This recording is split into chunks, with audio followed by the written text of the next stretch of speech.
Yeah. And I like Cameron. Yeah, I like that too. I like him. Even that. Yeah. I like that his first inclination is that he hopes that she's not put down by what she sees. Yeah. He's not like, oh, I hope she's what I hope she got envision, big titties. Yeah. I hope she got big titties and a fat ass. I hope she's gorgeous. He didn't say that. He first led with, I hope I meet her expectations, which I like. I like that.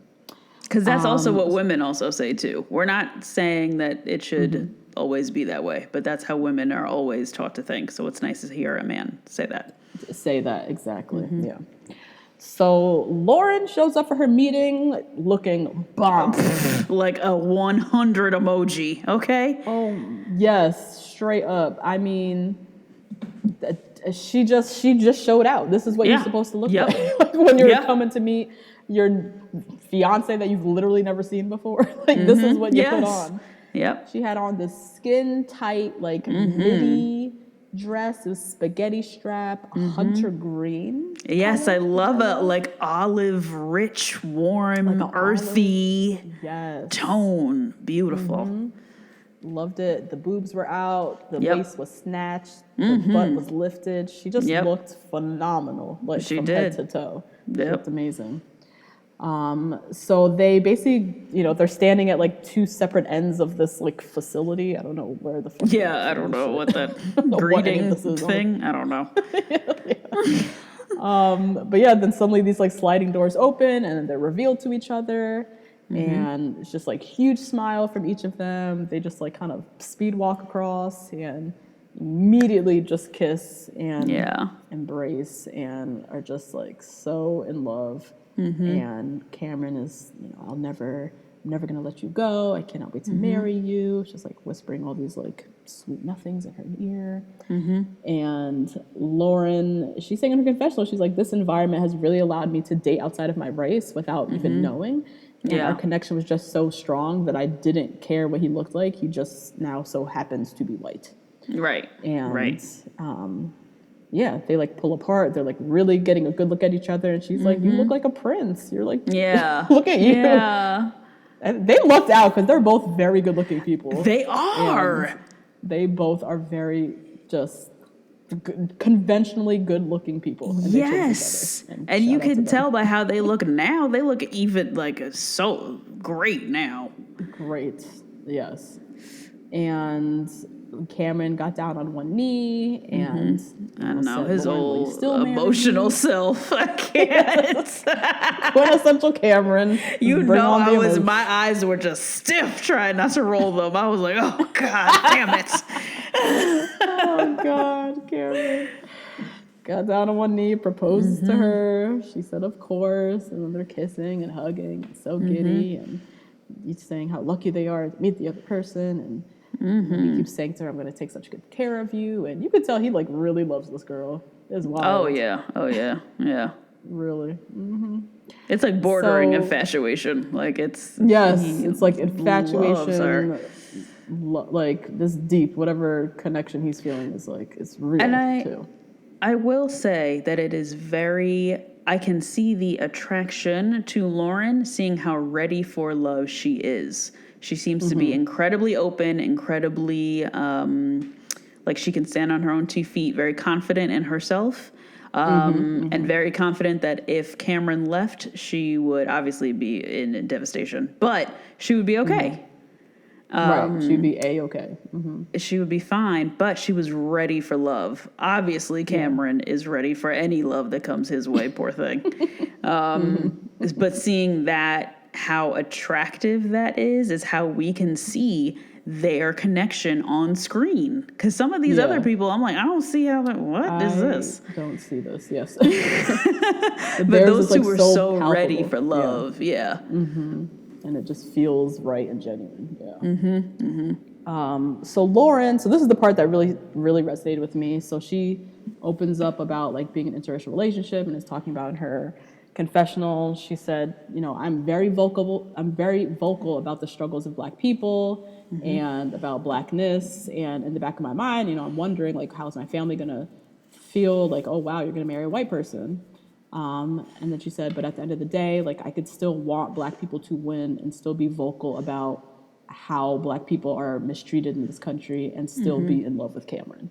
And I love how she kind of just like put that into words, because I really, really related to this, because I too am like blackity black, pro-black, power to the people. Like my everyday career revolves around helping students of color, like like all of that. And yet I too am dating a white man, and it just one has nothing to do with the other. Like I can see, I sure as shit see Nate's color. Like I'm not saying like I don't see his color, like I fell in love. That's like, wild. I hate when people do that like that. We're not blind here. Like I see his whiteness every day.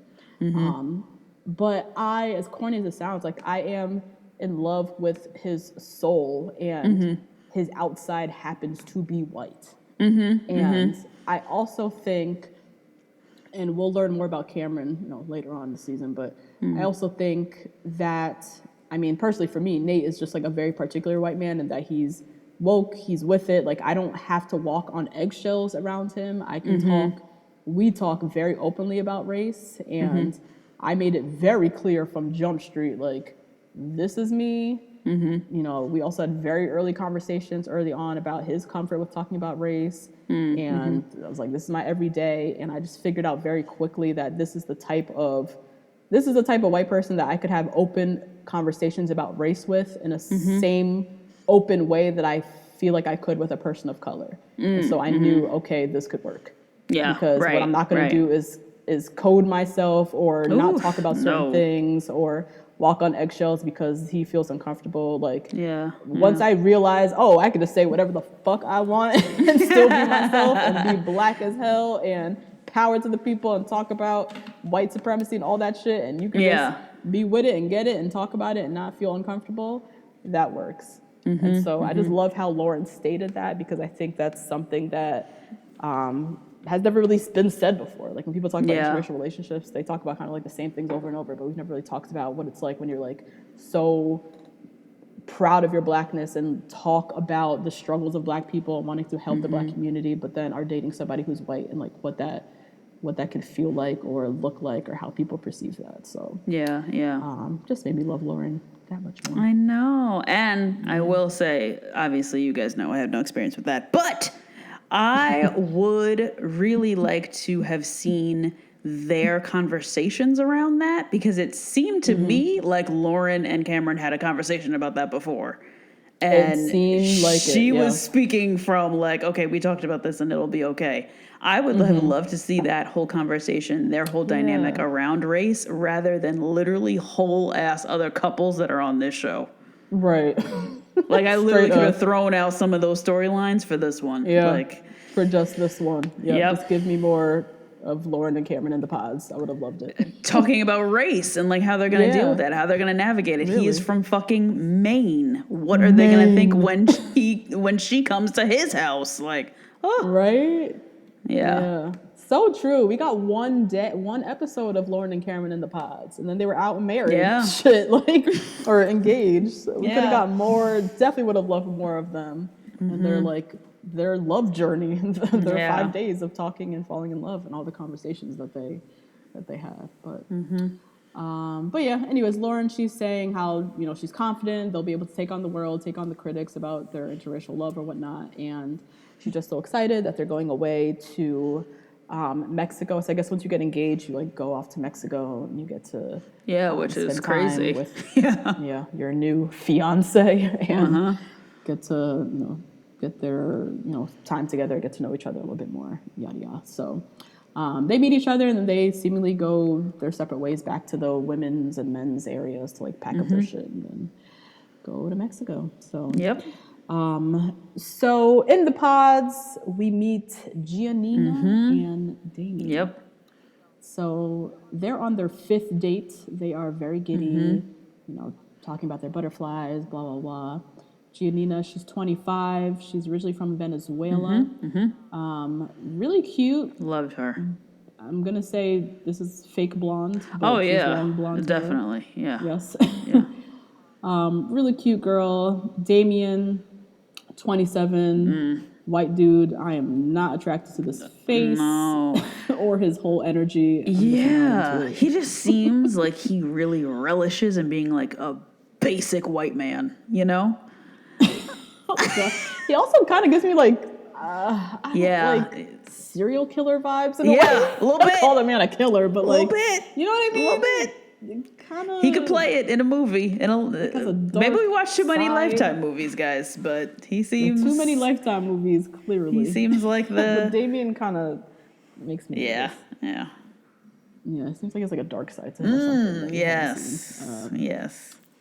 But yeah, anyways, he's in the pods. He wants to find someone who loves and accepts him for him, yada yada. So they're just talking about like what's important to them. Damian said his family. He wants a family of his own. And Giannina shares with him that she really likes him, and you can just tell they're very much like into each other. Yeah. This is their 5th date. We didn't see the first dates, but you know they're already at a stage where they're like falling for each other. Next, we have Carlton and Diamond. So remember, Carlton told us, he didn't tell Diamond, but he told us, and told the confessional that he is sexually fluid, meaning he has dated both men and women in the past, and Diamond does not know this. But Carlton said he has fallen in love with Diamond, and Diamond is saying in her confessional, I feel safe with Carlton, I've never connected with someone on this level. And they both head into their pods, and they're both wearing like matching blue outfits. Yes. Yeah. Right. That? Yeah. Like, exact same, like royal blue. And Carlton gets down on one knee. This is our next engagement. He asks Diamond, will you be my wife? Will you marry me?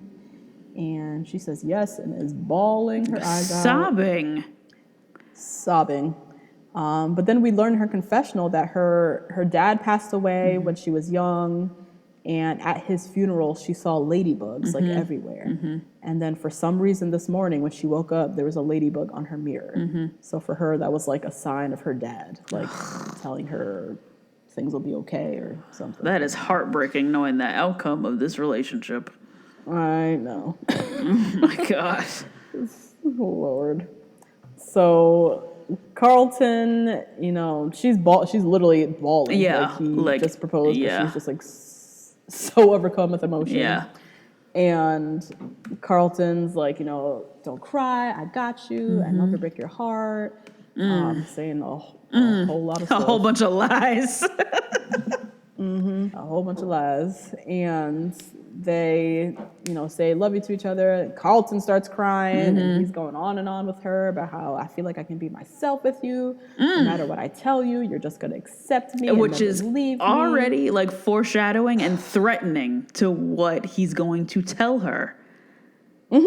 Absolutely. So he's already putting that expectation on her that no matter what he tells her, she has to accept it. As if their love is unconditional, which it is not, because love is not blind, because you have not even met this person yet. Hey guys, that's a little taste of this week's episode. If you want to hear the full recap, head on over to patreon.com/2blackgirls1rose and sign up to get weekly recaps and other Bachelor content from us. See you next week.